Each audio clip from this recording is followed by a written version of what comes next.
Salut à tous. Est-ce que vous connaissez la tactique du WM? Le schéma tactique du WM, c'est un schéma qui est très peu connu, qui était surtout utilisé de 1925 à 1953. On reviendra sur le pourquoi du comment ces dates-là en particulier par la suite. Et c'est une sorte de 3-4-3 un petit peu à l'ancienne. Tout d'abord, voyons comment s'articule cette tactique-là. Alors déjà, forcément, on a comme dans tous les schémas de jeu, le gardien qui est au poste de gardien. Par la suite, on pourrait dire que c'est une sorte de 3-2-2-3. Alors on a déjà 3 défenseurs, un défenseur gauche, un défenseur central et un défenseur droit. Il n'y a pas 2 défenseurs centraux comme on a l'habitude de le voir souvent. Ensuite, juste au-dessus, on a un double pivot. Donc ce qu'on peut avoir globalement avec un 4-2-3-1 aujourd'hui par exemple, on l'a dans ce schéma-là, juste au-dessus de la ligne de défense, c'est-à-dire qu'on a nos 3 défenseurs et on a 2 milieux à vocation plutôt défensive. Au-dessus de ces 2 milieux-là, on a 2 autres milieux de terrain qui sont plutôt à vocation offensive qui vont venir, ce qui va faire que le milieu de terrain va au final former un carré en plein milieu du terrain. Et ensuite, on a, comme on a aujourd'hui assez régulièrement, avec des 4-3-3 notamment,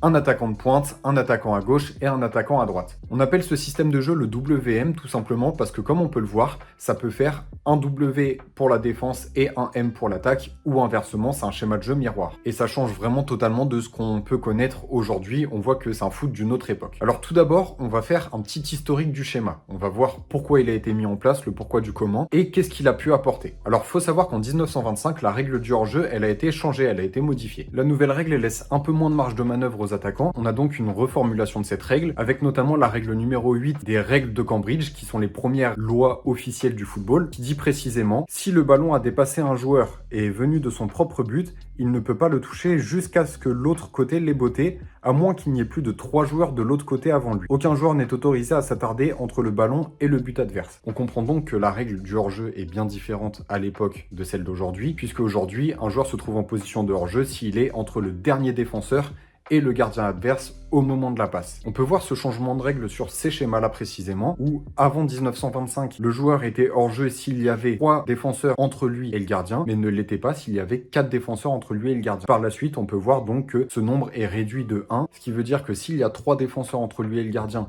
il n'est pas hors jeu. Par contre, s'il n'y a que 2 défenseurs, là, le joueur attaquant est considéré comme hors-jeu. Faut savoir que l'entraîneur qui a mis au point cette tactique du WM, il s'appelle Herbert Chapman. Herbert Chapman, ça a aussi été notamment l'inventeur des protèges tibia et des chaussures à crampons, et il est considéré comme un des plus grands entraîneurs de l'histoire de Arsenal. Il met d'ailleurs la tactique en place quand il arrive à Arsenal. Alors qu'à la base, Arsenal jouait comme la plupart des équipes en 2-3-5 à cette époque-là, 2 défenseurs, 3 milieux de terrain et 5 attaquants. On est loin de ce qu'on fait aujourd'hui, où on a plutôt des 5-3-2 à l'inverse, on a 5 défenseurs et 2 attaquants, et il adapte ce système sur le conseil de Charlie Bouchan, qui était déjà un vétéran à Arsenal à l'arrivée de Chapman, à la suite d'une défaite historique contre Newcastle, sur le score de 7-0 en octobre 1925. Cette tactique, elle permet à Chapman de remporter les 3 premiers championnats de l'histoire d'Arsenal, les 3 premières Première Ligue, même si à l'époque ça s'appelait pas encore comme ça, de l'histoire du club, et la première FA Cup de l'histoire du club en 1930. Étant donné que Arsenal écrase un petit peu tout sur son passage pendant ces années-là, faut savoir que cette formation, du coup, elle se développe et elle se démocratise totalement en Europe sur les années qui suivent, à partir des années 1930. Le premier club qui va l'utiliser en France, cette tactique-là, ce sera le club de l'AS Cannes, qui va l'utiliser dès 1931, donc qui va être aussi au niveau des précurseurs, et qui va, grâce à ce système de jeu, remporter sa première Coupe de France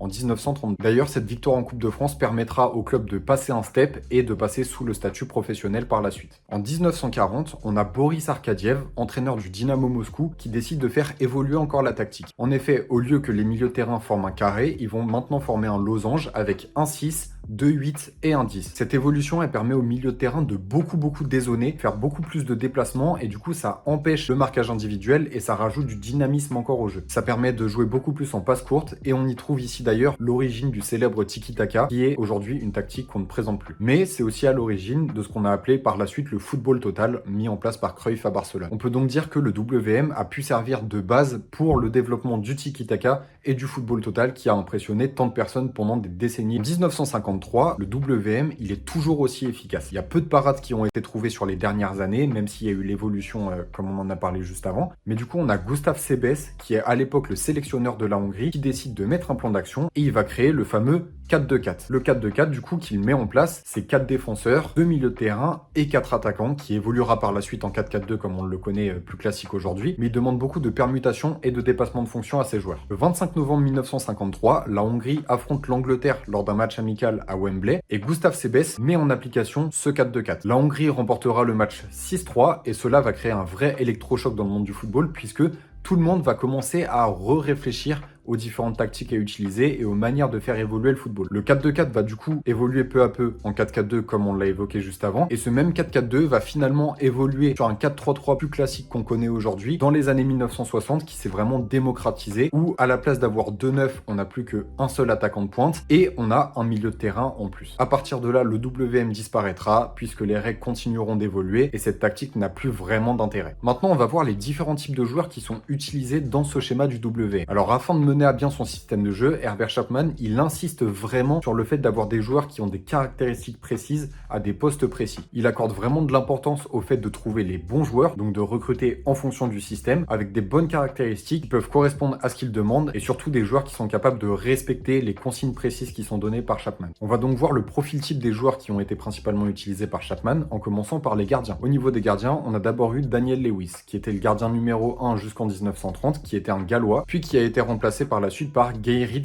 Kaiser. Donc là, on était dans une époque où les gardiens, c'est pas comme aujourd'hui, où un gardien, il doit être grand et maigre, entre guillemets, pour être agile. À l'époque, les gardiens étaient beaucoup plus trapus et devaient occuper beaucoup plus d'espace dans la cage. Les gardiens avaient beaucoup plus de corpulence, et ben non. Herbert Chapman, il voulait des gardiens qui étaient fit entre guillemets, des gardiens qui étaient fins et qui étaient grands et qui étaient agiles. Au niveau des défenseurs, il demandait toujours d'avoir un défenseur central qui était grand, musclé et puissant. Pas forcément rapide, mais très puissant. On peut le voir avec notamment Eddie Hapgood, qui était un joueur qui était très mince à son arrivée à Arsenal et que Herbert Chapman a transformé en une sorte de machine de guerre assez trapue à la fin. Ce défenseur-là, son rôle, c'est de rester devant son gardien et de protéger sa défense coûte que coûte. Ce poste-là de défenseur central, il finira par évoluer aussi quelques années plus tard, puisque avec l'apparition de nouveaux postes tels que le faux neuf par exemple, qui était Di Stefano, le fait d'avoir un neuf qui redescend créer plus d'espace, ça permettait pas aux défenseurs de pouvoir défendre comme il le fallait. Donc cette fonction s'est perdue peu à peu, mais au bout de quelques dizaines d'années tout de même. Les latéraux, on est très loin des latéraux modernes qu'on a aujourd'hui, c'était avant tout des défenseurs centraux qui étaient excentrés. Ils devaient être capables de prendre un joueur au marquage et de rester constamment à ses trousses. Ça demandait énormément de concentration parce que à l'époque, on avait beaucoup moins de défense en zone qu'aujourd'hui et du coup, c'était beaucoup du marquage individuel. Ces défenseurs-là, fallait qu'ils acceptent d'être le souffre-douleur entre guillemets des ailiers puisqu'ils étaient quasiment constamment en situation de 1v1 contre des ailiers et ils avaient tout de même un large espace à couvrir. Leur rôle était principalement défensif quand même. Ensuite, au niveau des milieux de terrain, on a ce qu'on appelle les deux demi-centres, donc les deux joueurs qui sont positionnés devant les trois défenseurs. C'est des rôles qui sont aussi principalement défensifs. C'est des joueurs qui ont pour tâche d'être le premier rideau défensif. Ils ont très peu de tâches d'organisation offensive à effectuer, mais par contre, il faut aussi qu'ils soient capables de réaliser un marquage plus que strict. On remonte encore un petit peu avec les milieux qu'on va appeler les inters, les deux milieux offensifs. Alors, autant avant, avec le 2-3-5, on avait plutôt deux attaquants que deux milieux de terrain. Là, c'est deux joueurs qui redescendent un petit peu, qui vont jouer un peu plus à un poste de 8-10, comme on pourrait les appeler aujourd'hui. C'était des joueurs qui avant étaient positionnés entre les ailiers et les attaquants de pointe. Aujourd'hui, on laisse plus d'espace aux ailiers, du coup, en faisant redescendre ces deux joueurs. Et eux, pour le coup, devaient se charger d'organiser l'attaque. En redescendant, en servant de premier relais entre la ligne défensive et la ligne des attaquants. Dans ce style de jeu-là, on a Alex James, qui est arrivé à Arsenal en 1930, en provenance de Preston North End, qui était un club de D2 anglaise à l'époque, et qui est un joueur qui a fini par marquer l'histoire d'Arsenal. C'est considéré comme une des légendes de Arsenal, et il est souvent comparé à Dennis Bergkamp pour son style de jeu. Donc le rôle qui est demandé à ces joueurs-là, c'est de faire un lien entre la défense et l'attaque. Les prises de balles doivent être faites dans le but d'accélérer le jeu. Ça va avec la vista évidemment, mais ils doivent avoir une bonne qualité de passe pour bien distribuer le jeu aux attaquants, et aussi une bonne science du placement pour pouvoir servir de soutien aux attaquants, éventuellement, si les attaquants ne peuvent pas avancer encore plus avec le ballon. Au niveau des attaquants, du coup, on va commencer par les ailiers. Les ailiers, ils ont besoin de beaucoup de vitesse, beaucoup plus encore qu'avant. Ils ont beaucoup plus d'espace à couvrir qu'avant, mais par contre, on leur demande encore de step up dans leur qualité de dribble. Ça veut dire qu'il y a moins de joueurs dans leur zone, donc s'ils ratent un dribble, il n'y a pas un deuxième joueur qui va toujours être là pour venir couvrir ou quoi. Donc, il faut que les dribbles soient beaucoup plus efficaces qu'avant. On leur demande aussi de beaucoup rentrer à l'intérieur et d'avoir beaucoup de présence dans la surface de réparation, et évidemment d'avoir la meilleure finition possible, mais ça c'est logique, c'est toujours ce qu'on veut de la part d'un attaquant. Ces ailiers-là, on leur demande surtout de prendre la profondeur. On a des joueurs qui sont rapides, qui doivent avoir une bonne qualité de dribble. Donc c'est des joueurs à qui on demande d'avoir une zone de couverture qui est vraiment très très grande et en même temps des qualités techniques qu'on est obligé de demander à un élite. Pour illustrer ça, on a notamment Joey Hulme ou encore Cliff Bastin qui est resté très longtemps meilleur buteur de l'histoire de Arsenal jusqu'à l'arrivée de Jan Wright. Donc c'est quand même assez récent. Ces deux joueurs-là, c'est des joueurs qui ont été très prolifiques pour Arsenal à l'époque et c'est deux joueurs qui sont considérés comme des légendes de Arsenal. Et enfin, on termine avec le poste de neuf. Les neufs, il faut qu'ils aient une bonne capacité à se défaire du marquage individuel. Il faut qu'ils soient grands, qu'ils soient plutôt musclés pour résister aux duels physiques, comme on en a parlé tout à l'heure, imposés par les défenseurs centraux. Il faut qu'ils aient beaucoup de présence dans la surface de réparation, même s'ils participent très très peu au jeu. On laisse le jeu pour les milieux de terrain et pour les ailiers. Les neufs, eux, ils sont là pour finir les actions. Évidemment, il faut qu'ils aient une grosse qualité de finition et qu'ils fournissent un gros travail d'appui sur la défense adverse. On a notamment eu Jack Lambert et Ted Drake qui ont été deux joueurs qui ont marqué Arsenal à ce poste-là. Maintenant qu'on a vu le poste par poste, on va voir la tactique globale qui est utilisée lorsque ce schéma de jeu est mis en place. Alors, il faut savoir que, évidemment, comme c'était les années 30, 40, 50, on a très peu d'images de la mise en place de cette tactique, mais on pourrait éventuellement s'appuyer sur le Angleterre-Hongrie de 1953. On en a parlé plus tôt, c'était un match amical, certes, mais ça a instauré la première défaite de l'Angleterre face à une équipe qui ne jouait pas en WM, alors que l'Angleterre jouait depuis des années en WM. Si jamais ça vous intéresse, ce match-là, il est disponible sur le site footballia.net. Du coup, je suis allé voir ce match-là, et en observant, il y a plusieurs remarques qu'on peut se faire sur le plan de jeu de l'Angleterre avec le WM. En termes de jeu défensif, déjà, on peut se dire que c'est un jeu qui était très très agressif. Il y avait beaucoup de tacles glissés,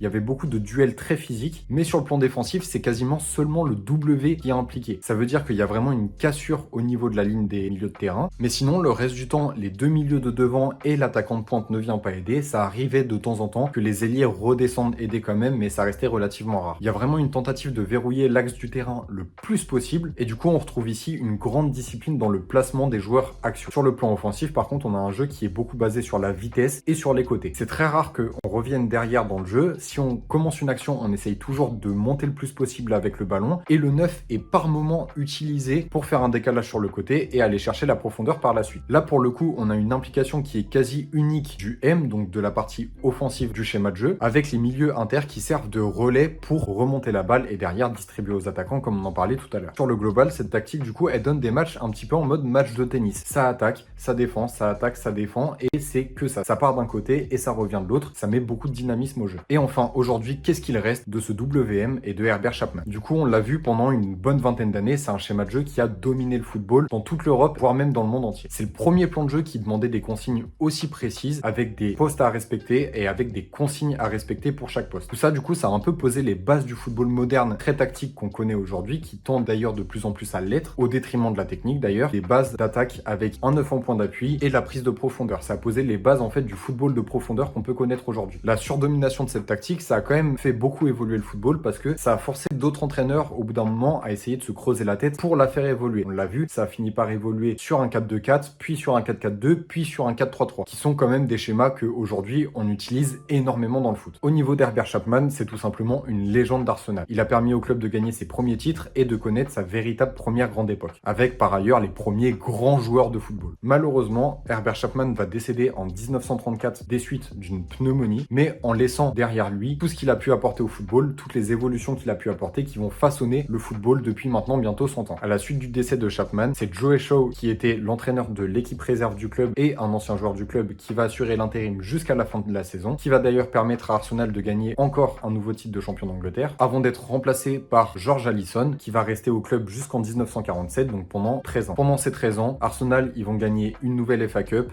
un Community Shield et 2 nouveaux titres de champion, beaucoup moins de domination qu'à l'époque de Herbert Chapman, et c'est peut-être dû au fait que le management de George Allison était beaucoup plus distant par rapport à ses joueurs que celui d'Herbert Chapman qui voulait toujours être très très proche de ses joueurs. Le départ de George Allison du club en 1947 clôturera définitivement les 15 années de domination d'Arsenal au niveau du football anglais.